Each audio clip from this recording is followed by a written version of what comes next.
Hi guys, આપણા દિનેશ કાકો જો આવી ગયા છે બોલાન દુકાને પેન્ટ રિપેરિંગ કરાવવા માટે. એટલે જો આ બોલવા લાઈન બેઠો છે. પેન્ટના ડિસ્પ્લે ઉડી ગઈ હતી તે બોલાભાઈ નવી નાખેલી છે.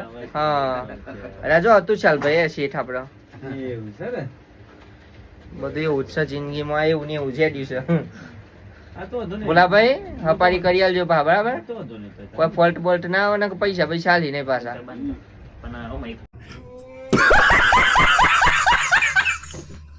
હાય ગાઈઝ, આજે આપણે આવી ગયા હતા ભાઈ નિકુંજભાઈ ના ત્યાં સુપર ટેલર્સ. બહુ મસ્ત કામ છે એમનું. જુઓ તો આપણે ભાઈ ઈશાનભાઈ ના કપડા મસ્ત સીવ્યા છે એમને. અને અત્યારે હાલ જો એ શું કહેવાય ગાઈઝ, આજે આપણે આવી ગયા હતા નિકુંજભાઈ ના ત્યાં સુપર ટેલર્સ. બહુ મસ્ત કામ છે. જો આપણા ઈશાનભાઈ ના કપડા સીવ્યા છે એમને.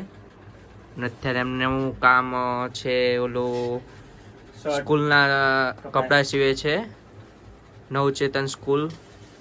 અને કામ બહુ સુપર છે. જો ઈશાનભાઈનું જે સીવ્યા છે કપડા બહુ મસ્ત સીવ્યા છે. અને એમના ફાધર બાબુ કાકા જો આ માલિક આયા જો તો માલિક છે ને, મેન માલિક છે આ. અને આ એમના શું કહેવાય આસિસ્ટન્ટ. ના, એ બીજાના એમના સન છે. એવા કંપની એવા સંભાળવાના છે. અને આ કંપનીનું મેન કાર્યકર્તા જ છે. પહેલાથી એમને સ્ટાર્ટ કર્યું હતું. બહુ નાની ઉંમરમાં આજકાલ કરતા એમને બહુ ઘણા વર્ષ થઈ ગયા છે, વિતાઈ દીધા છે. અને એમને રિટાયરમેન્ટ આવવાનું છે. અને અમારા ભોલાભાઈ એમને પદવી લઈ લીધી છે. અમે એમને 3-4 વર્ષ પછી રિટાયરમેન્ટ થવાના છીએ. કારણ કે અહીંયા 5-6 જણા કામ કરે છે. ભોલાભાઈ અહીં તો જો યાર, તમે તો જોતા નહીં. તમને જો ઈશાનભાઈ તો જુનાગઢ ના ક્યાં ભોલાભાઈ ઈશાનભાઈ અત્યારે સ્થિતિમાં આવી ગયા છે. અને આપણે બીજા એક મેન ભાઈ રહી ગયા હતા જયેશભાઈ. જો અત્યારે કામ ચાલુ જ છે એમનું. જો ઇસ્ત્રી ફર્સ્ટ ક્લાસ મારવી છે. અને તમારી ઇસ્ત્રી બિસ્ત્રી મરાવી હોય તો ઇસ્ત્રી ફર્સ્ટ ક્લાસ મારી આપશે તમને.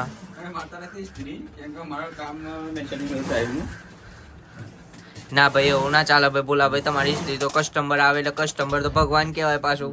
એટલે તમારી ઇસ્ત્રી મારી આપવી જ પડે. અને આપણે ઈશાનભાઈ ને કહેશો તો ઈશાનભાઈ તો આપણે 4 દન ઇસ્ત્રી મરાવવા આવશે પાછા.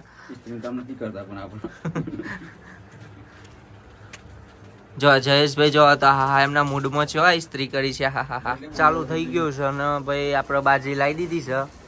પણ વરસાદ આવે છે ત્યાં ઈશાનભાઈ જો આ લાઈન ઉભા રહી જશે.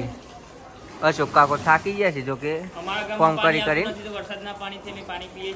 આ કોમ કરી કરીને જો થાકી ગયા છે. એટલે મત ધરે નહીં થતું, પતી ગયું. કનું બાપાને એવું થઈ ગયું છે કે હું જ ધકલ લઉં પણ અને અધ કરાવવાનું નહીં. કારણ કે કયું અનસર તે હાથે વાગેલું છે પાછું. જોતો એ જો કે આઈડિયા જો આલી છે એ આઈડિયા લીધો. હા આ બુદ્ધિ કહેવાય, પેલાની બુદ્ધિ કહેવાય. અત્યારના જવાનને તો રહ્યા ને, આ જો આવું ઉભા રહી છે, આવું ના આવું. હા લ્યો આ ડોલ પકડીને ઉભા રહે. પેલા કાકો છે તે બુદ્ધિ આલી છે. જો કોતરા તો કમ્પ્લીટ મોડાઈ ગયા છે.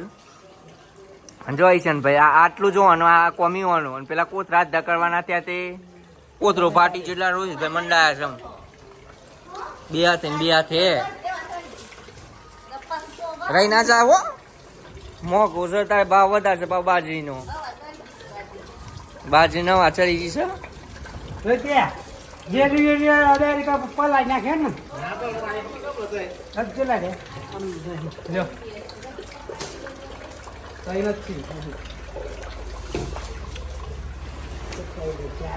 કનું બાપાની ઈચ્છા થઈ ગઈ છે કઈ કોથરો તો હું જ નાખી દઉં. પણ ઈવન આપણે કોથરો નાખવા હાલવાનો નહીં.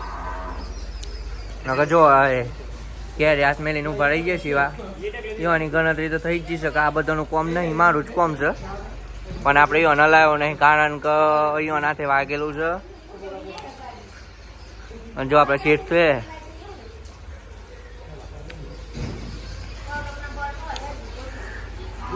કોથરો ને હવા ચડી ગઈ છે.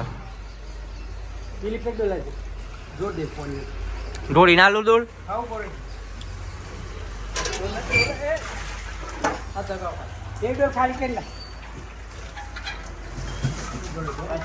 અને એવું સેટિંગ મેલ્યું છે ટ્રેક્ટર તે પાણી બીજું ડોલમાં સેટિંગ કરવું પડે છે. જો આ અમીશનભાઈ નો વારો છે અધ્ધ કરવાનો. તમને ખબર નહીં અધ્ધ કરી છે કે નહીં કરતા. ઈવાનો તો કોમ જ નહીં એટલે ઢહેરવા માંડ્યું ઈવાને તો. જો આ બાજુ કેટલી વેરાઈ છે. જો આ ઈશાનને તો ધોન છો છે. જો આ ડિસ્કો કરે છે. આ બાજી આ ઓરકી કરવાના હતા, બાજી ભરવાના હતા. આ ડિસ્કો કરી આવું નવું છે. શું કરવાનું? અધ્ધર તો પેલો કોતરો થતો નહીં, ઢહેરીને લઈ જાય. આ ડિસ્કો કરીશ. તો હલો ગાઈસ, તમે જોઈ શકો છો અત્યારે આવી રહ્યો છું વરસાદ ને વાતાવરણ તમે જોઈ શકો છો. જો બરોબરનું અંધારેલું અંધાર્યું તો છે. જો આ ડોલમાં પાણી પડે છે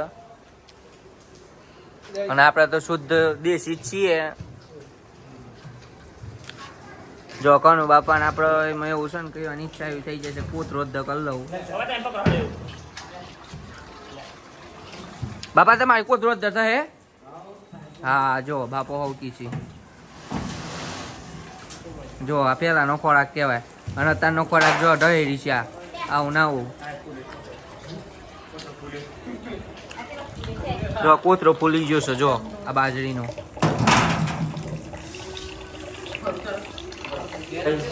અમે બધા તો જમી લીધું છે અને જમ્યા પછી અમે લઈને બેસી ગયા છીએ કેરી ખાવા માટે. ચલો તમારે બી ખાવી હોય તો આવી જાઓ. હલો ગાઈસ, કેરી તો કાપી નાખી છે અને અમે ખાવા બેસી ગયા છીએ મમ્મી બંને. ચલો તમારે બી ખાવી હોય તો આવી જાઓ.